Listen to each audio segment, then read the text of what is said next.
ആത്മമിത്രം ആത്മമിത്രം യേശുയൻ ആത്മമിത്രം.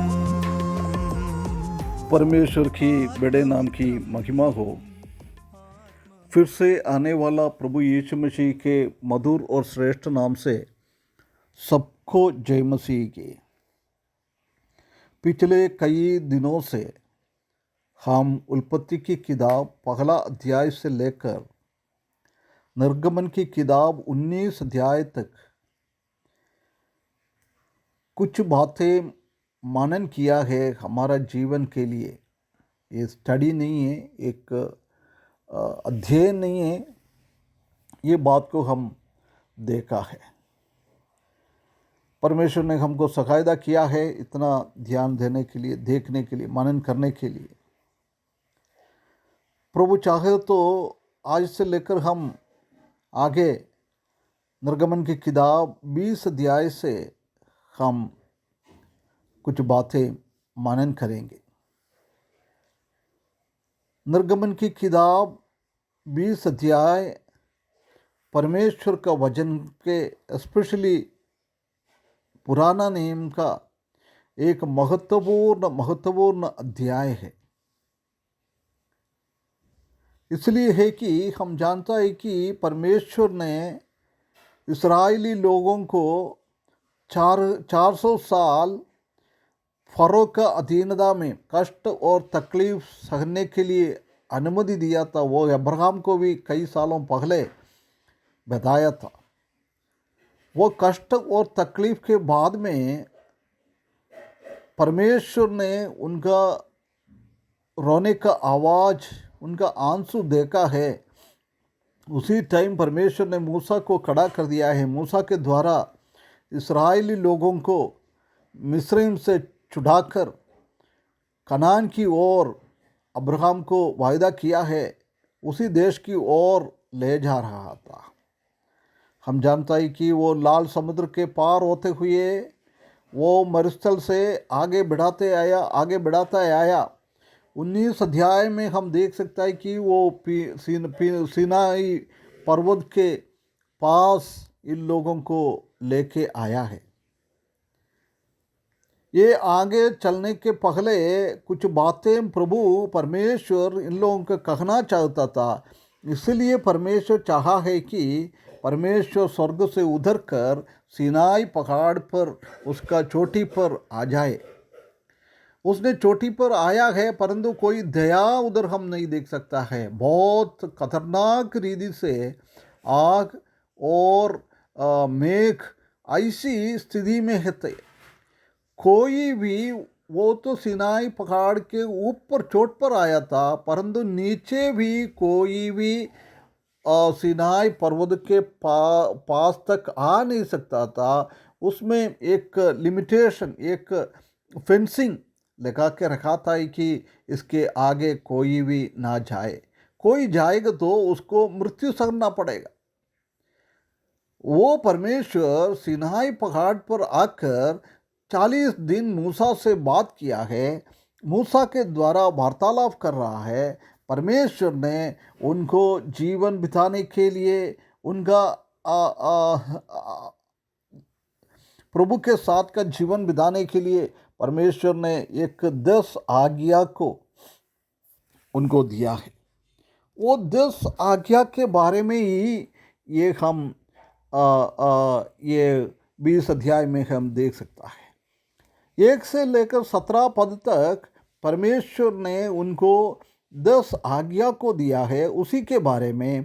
और 18 से लेकर 26 तक हम देख सकता है कि और आगे भी 21 अध्याय में भी सब और क्या क्या करना है, रीति रिवाज कैसे आराधना करना है, ऐसी चीज़ों को हम देख सकता है।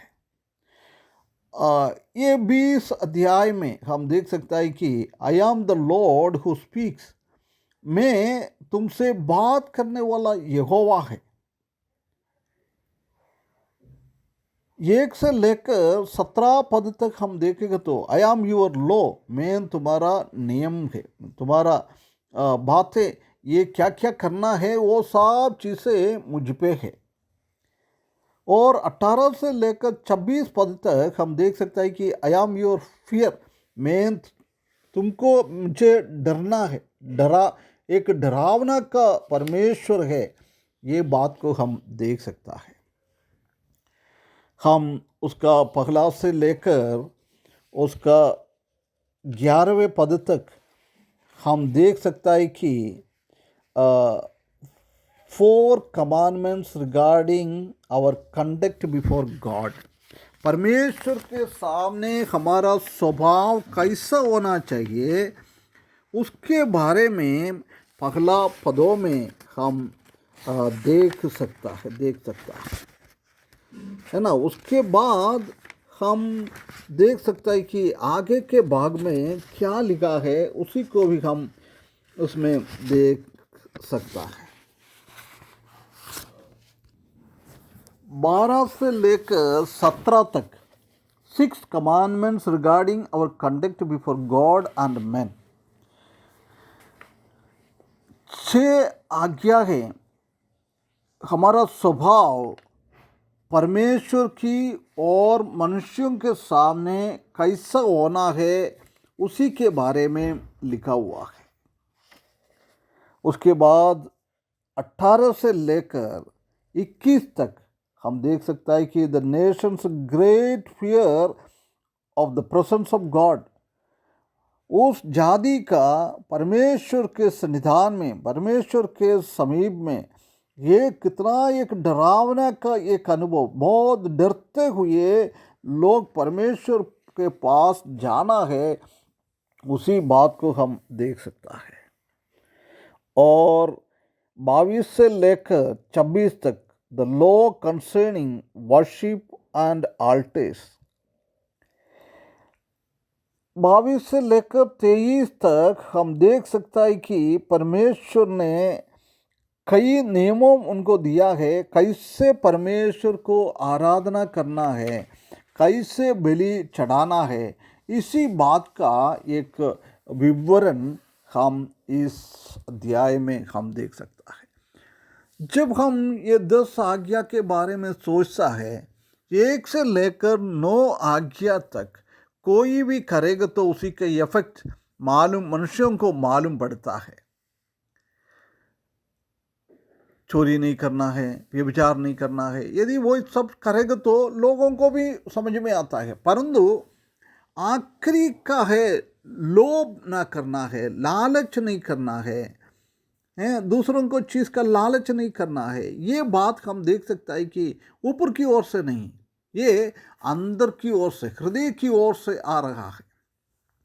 यदि ये हृदय की ओर से किसी का हृदय में है तो भी कोई मनुष्य उसको देख नहीं पाता है, कोई भी कर सकता है। इसलिए प्रभु ने बोला है, यदि तुम ये 10 आज्ञाओं से 9 आज्ञा अच्छा से पाला, उसको आज्ञाकारिता किया है, यदि कोई एक आज्ञा में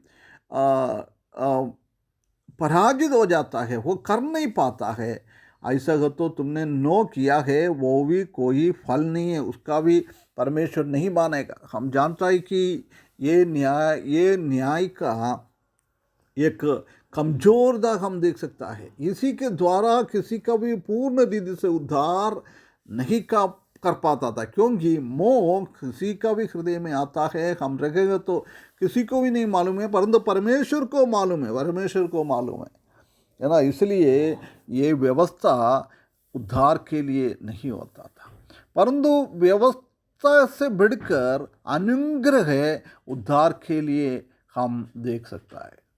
उद्धार की अनुग्रह के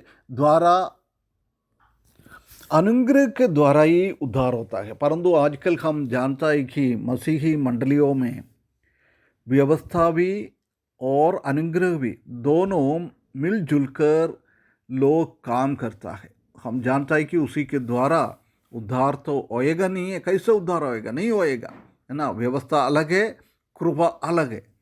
परमेश्वर सहायता करेगा तो आने वाला दिनों में हम इसी पद के अंदर जाकर क्या प्रभु हमसे कहना चाहता है उसी को ध्यान करेंगे।